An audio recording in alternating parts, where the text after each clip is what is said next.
Alors DreamAct, c'est une jeune entreprise sociale qui est née il y a 4 ans maintenant, qui a pour mission d'aider les citoyens et les professionnels à avoir une consommation plus responsable et surtout plus transparente.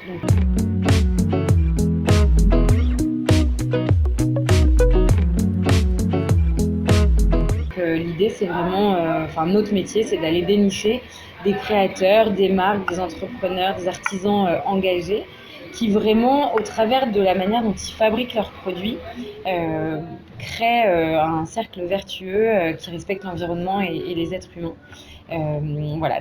Concrètement, on a 2 activités complémentaires pour répondre à cette mission. D'une part, on anime une marketplace qui distribue les produits d'un peu plus de 600 marques éthiques autour de la mode éthique, les cosmétiques naturels, le zéro déchet, l'univers enfant et la déco durable. Et on a également une activité dédiée aux professionnels où on vend tout ce qui est objet promotionnel à destination des entreprises pour les aider à remplacer un petit peu tous ces petits goodies inutiles en plastique, made in China qu'on voit partout, par des produits qui aident à réduire les déchets au bureau, qui sont des produits de qualité, fabriqués en insertion économique, etc. Alors, tu dis plus de 30 000 références, voilà, des possibilités à l'appel finalement. Comment ça s'est passé d'aller finalement recruter les gens, les vendeurs qu'on retrouve sur un marketplace? Vous les connaissiez d'avant? C'est eux qui vous ont contacté? Comment ça s'est passé?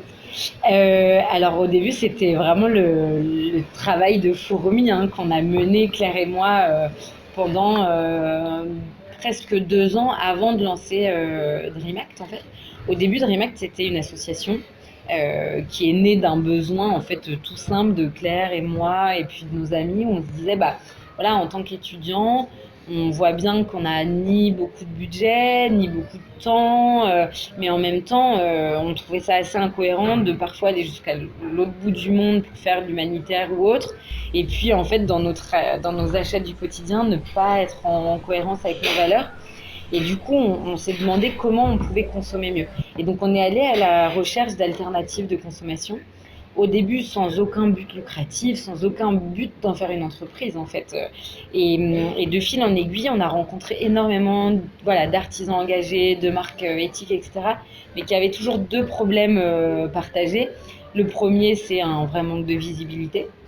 Et le deuxième, c'est finalement la notion du prix juste qui compose leur prix, fait elles ont plus assez pour rémunérer de manière très gracieuse les distributeurs avec des marges qu'on connaît, parfois à 70%, etc. Voilà. Et à leur demande, et un peu sous format vraiment de coopération, on a créé cette partie distribution qui est devenue DreamAct. Et c'est là où Claire et moi, on voyait bien qu'on n'avait plus le temps de faire ça uniquement sur nos week-ends et que vraiment c'était un appel du pied de toutes ces marques. Et donc on a décidé de quitter nos boulots et de se mettre dans cette aventure entrepreneuriale en fait. Alors, vous avez une sorte de charte justement via ce comité qui vérifie comment se passe du coup la sélection? Quels sont les critères pour vous? Oui, alors du coup la sélection elle se fait en 3 étapes grosso modo.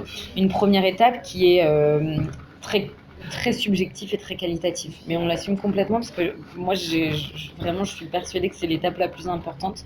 C'est-à-dire qu'en gros quelqu'un de notre équipe s'entretient en physique ou au téléphone avec le créateur de la marque. Concrètement, une marque qui va nous dire je fais du t-shirt bio parce que c'est à la mode, c'est pas tout à fait ça qu'on veut mettre en avant sur DreamAct et du coup c'est exclu un peu d'office.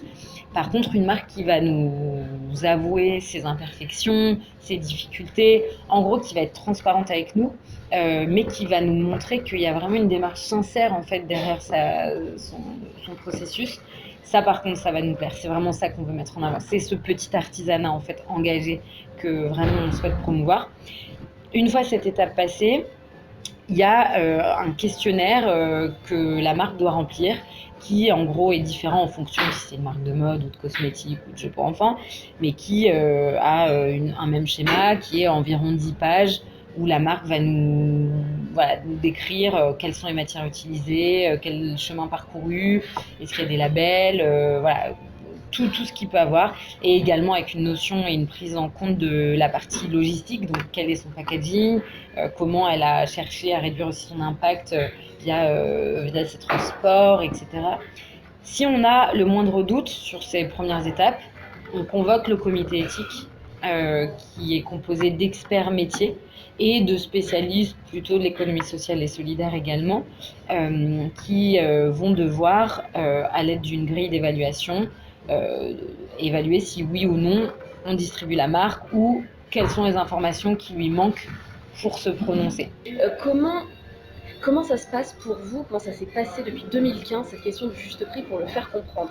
Quelles ont été les réflexions que vous avez pu avoir contre ça, pour ça? Est-ce que tu peux nous faire un petit résumé, si c'est possible, hein? Attends, c'est peut-être une question un peu hyper vague. Non, c'est une très bonne question et c'est une question complètement... Enfin voilà, qui est notre combat, je dirais, un peu de tous les jours. C'est-à-dire que je pense qu'aujourd'hui, la grande distribution, la consommation de masse nous a fait perdre complètement de vue la notion du prix juste. C'est-à-dire qu'on s'est décorrélé entre à la fois l'utilité et à la fois ce qui se cache derrière. C'est-à-dire qu'aujourd'hui, ça gêne plus personne d'acheter un iPhone à 900 € ou 1000 € alors que le sien marche toujours. Par contre, acheter un vêtement qui va potentiellement nous durer 10 ans s'il est de qualité à 100 €, ça nous gêne quand c'est pas une marque. Parce qu'à côté de ça, un jeune dépense en moyenne 400 €, peu importe son milieu social, en sneakers par an, quoi. Donc en fait, il y a complètement un déséquilibre des prix qui n'est plus du tout corrélé avec une réalité. Donc nous, notre métier là-dedans, c'est de dire, ok, aujourd'hui, en fait, quand vous achetez un produit dans le commerce, vous achetez généralement un produit dont 70% du prix revient au distributeur ou à la marque distributrice pour son marketing, mais aussi tout simplement voilà, pour sa marque.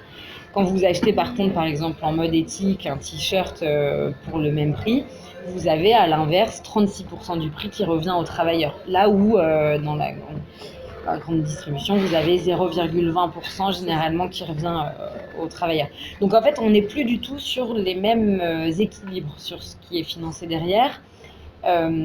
Vous avez des secteurs d'activité dans la consommation responsable où c'est un fait, en effet, quand on achète un produit qui est fabriqué plus localement ou qui rémunère justement toute sa filière, on est aujourd'hui un peu plus cher que sur un produit mal fabriqué. C'est pas le cas pour tout, malgré ce qu'il y a dans l'inconscient collectif.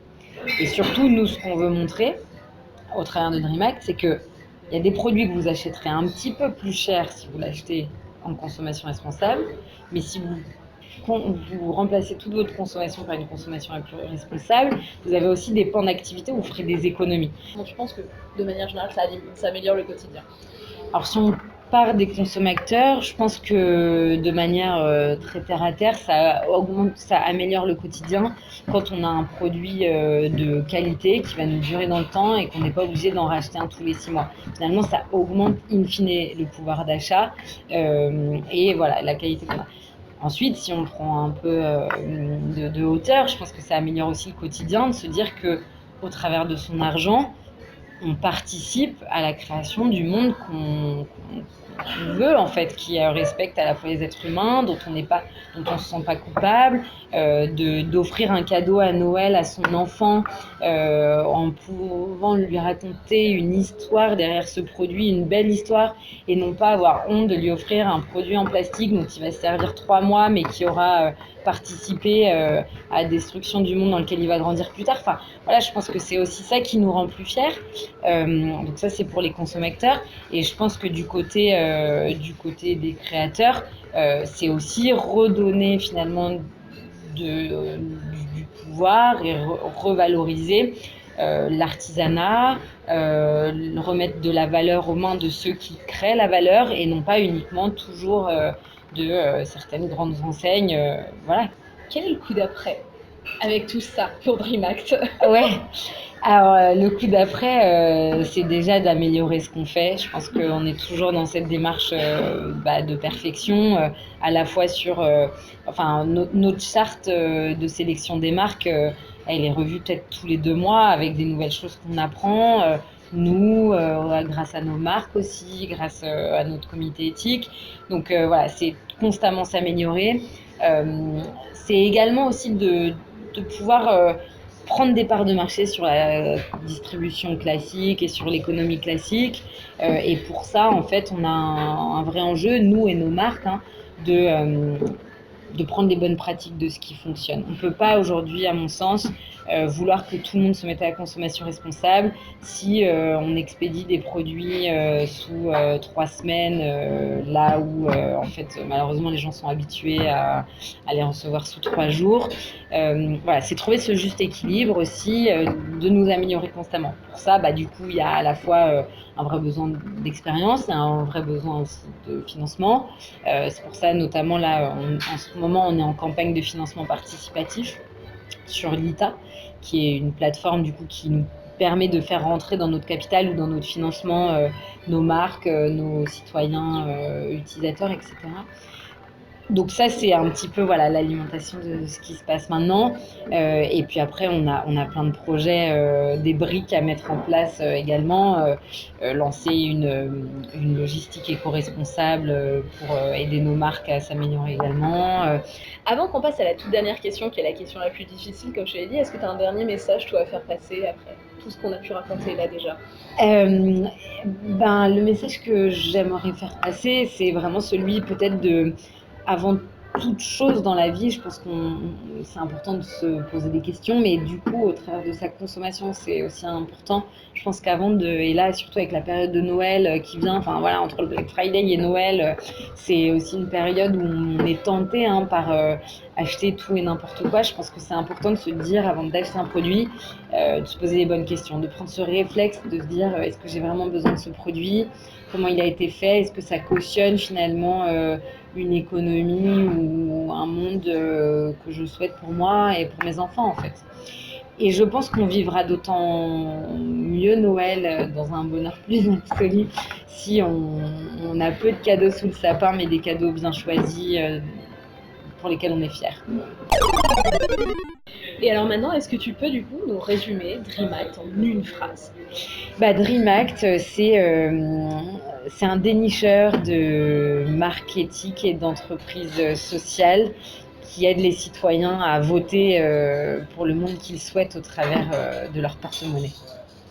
Super, merci beaucoup. Merci.